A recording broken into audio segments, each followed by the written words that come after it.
L'initiative de cette exposition, c'est Caroline Bruand et vous-même d'ailleurs qui avez programmé cette exposition. En fait, elle a une pertinence du fait que lorsque j'ai commencé à exposer, la première exposition importante dans un musée, c'était en 1974, au musée d'art et d'industrie de Saint-Étienne, qui était un musée extrêmement, enfin qui est toujours, mais avec Grenoble et Marseille et Saint-Étienne, c'était les trois musées, comme on disait à l'époque en province, qui avaient vraiment une audience internationale. Comme ça. Et en fait, le préfacier de mon exposition, qui présentait l'ensemble de toutes les vitrines que j'avais pu faire, qui étaient des tableaux de très grande taille, qui m'avaient fait remarquer d'abord à la Biennale de Paris, ce catalogue, de cette exposition a été préfacé par Louis Aragon. Alors c'est toute une histoire qui va être un peu compliquée à raconter, mais en fait c'est la chance d'une rencontre qui s'est faite suite au fait que j'avais été invité à l'époque lors de ma première exposition qui avait lieu à Vivoin dans la Sarthe. J'avais reçu une seule lettre pendant toute la durée de l'exposition et qui était de Dominique Bozeau. Dominique Bozeau, à l'époque, c'est avant d'être le directeur du Centre Pompidou, il a été conservateur au musée d'art moderne.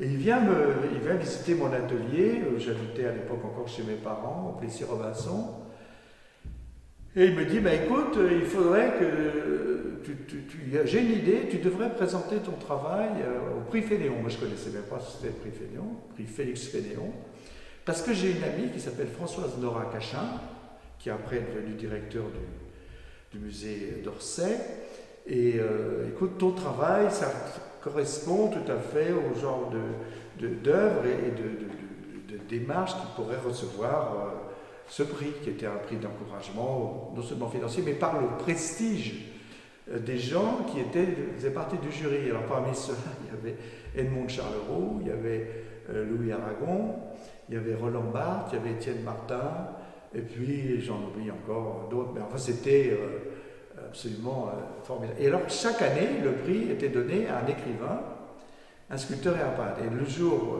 l'année où je l'ai eu, ça n'a pas été la première année, c'était 2 ans après. Dans les gens qui ont été couronnés, c'est-à-dire il y avait Jean-Marc Roberts, jeune romancier, on était tous très jeunes, hein, moi j'avais 22 ans à peu près. Il y avait Jean-Luc Parent, qui était fabricant de boules et de textes sur les yeux, et moi-même.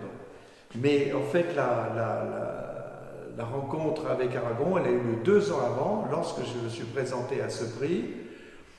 J'ai pas eu le prix, j'étais un peu déçu. Puis 3 jours après, je reçois une lettre par la poste et dit voilà, sachez que le prix Fénéon n'a pas cru, les jurys du prix Fénéon n'ont pas cru bon vous donner. Sachez que j'ai voté pour vous au 3 tours. Et puis il y avait son numéro de téléphone. Et puis alors ce qui s'est passé, c'est que une semaine ou 2 après, j'apprends le décès d'Elsa Triolet. Et moi, j'étais d'une timidité, je ne me sentais absolument pas capable de répondre à l'invitation d'Aragon, de le contacter pour lui demander de venir voir mon atelier, pour prolonger un peu cette rencontre qui s'était faite de manière... mais qui m'avait enthousiasmé. Je me dis, pour moi, Aragon, je m'en foutais du prix Fénéon, je savais qui c'était Aragon, son importance dans le surréalisme, et c'était pour moi la plus grande... Il n'y aurait eu que ça, ça me suffisait. Et alors en fait, j'ai attendu 2 ans, non pas 2 ans, 1 an avant de le rappeler, et puis un jour il me dit, écoute, un dimanche soir, je me souviens, je l'appelle, et puis il me dit, oui, je me souviens très bien de vous, de votre travail, tout ça. Est-ce que je peux vous rencontrer? Oui, venez chez moi demain, rue de Varennes, à 7 h du matin. Et je suis arrivé chez Aragon, on ne s'était jamais vu avant, hein. Il avait vu que mon travail. Et là, du moment où je suis arrivé chez lui, il y avait sa gouvernante qui était là. Jusqu'au soir 21 h, il n'a fait que parler. Je n'ai pas eu une seule question à lui poser. Et alors, moi j'étais complètement... subjugué d'abord parce que son bureau, il y avait toute l'histoire de l'art, en tout cas en France et sinon en Europe, toute l'histoire du XXe siècle. Je me souviens, il y avait les colombes de Picasso, il y avait les collages de la femme sans tête de Max Ernst, il y avait le tableau de la Joconde avec El Hacho au cul de Marcel Duchamp, plus les tableaux de Magritte, plus les œuvres de Matisse. Enfin, c'était un musée. Et puis Aragon venait la veille d'assister au spectacle de Bob Wilson, qui s'appelle Le Regard du Sourd. Bon.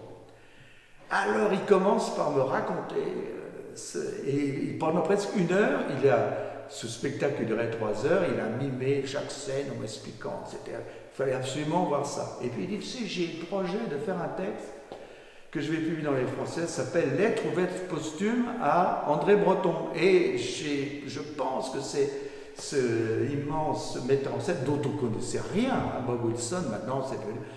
Et il s'est pris d'enthousiasme pour ça, et donc il a fait ce texte. Et moi je suis allé voir ce spectacle, conseillé par Aragon, et en regardant ce spectacle, je me suis dit, mais au fond, moi je voudrais faire de la peinture comme lui fait du théâtre, parce que c'était tellement extraordinaire, poétique, puis en même temps inventif, avec cette idée de ce temps dilaté où un même geste sur la scène pouvait prendre 2 heures pour s'accomplir tout doucement comme ça.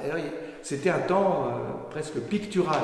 Alors ça c'est une chose qui m'a énormément intéressé, c'est que j'ai vu le lien qu'on pouvait faire entre les arts plastiques, la peinture, et puis le théâtre, bon, la littérature, la poésie, ça j'en avais déjà l'intuition, mais là il y avait quelque chose qui était absolument radicalement neuf. Et alors la relation elle a commencé comme ça. Ensuite Aragon m'a présenté tous ses amis, c'est-à-dire Jean Resta, m'a fait connaître Alain Geoffroy qui est venu chez moi, qui m'a fait rencontrer Bernard Noël. Il m'a fait rencontrer aussi Antoine Vitesse, qui est venu chez moi et qui m'a tout de suite dit, bah écoute, voilà, je prépare un spectacle, est-ce que tu veux qu'on collabore pour que tu puisses faire quelque chose? Et moi je ne voulais pas ni être décorateur de théâtre, ni faire... Et alors ça a été terrible parce qu'à chaque fois qu'il me proposait quelque chose, Aragon ou Vitesse, je disais non.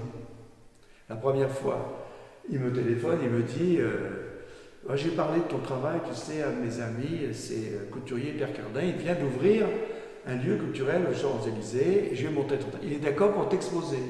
Et moi j'avais un ami, Daniel Abadi, qui me conseillait, j'ai dit, qu'est-ce que tu en penses? Il m'a dit, ah non, il ne faut surtout pas, t'acceptes. Pourquoi? J'ai dit, pourquoi? Mais parce que tu ne vas pas commencer dans le milieu de la mode, si tu veux être... Il faut rester dans ce qui est ton projet de vie, ou en tout cas d'artiste. Bon.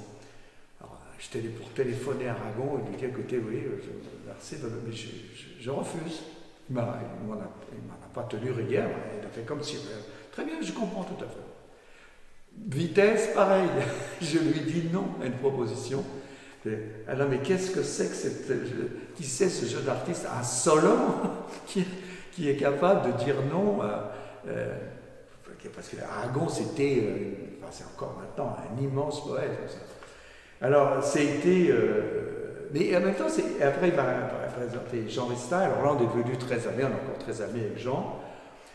Et en fait, ça a été quelque chose qui a continué pendant... Après, je le voyais, je ne sais pas, 2-3 fois par an, pendant 10 ans, parce qu'il est mort en 82. Donc 10 ans à peu près après que je l'ai rencontré. Voilà.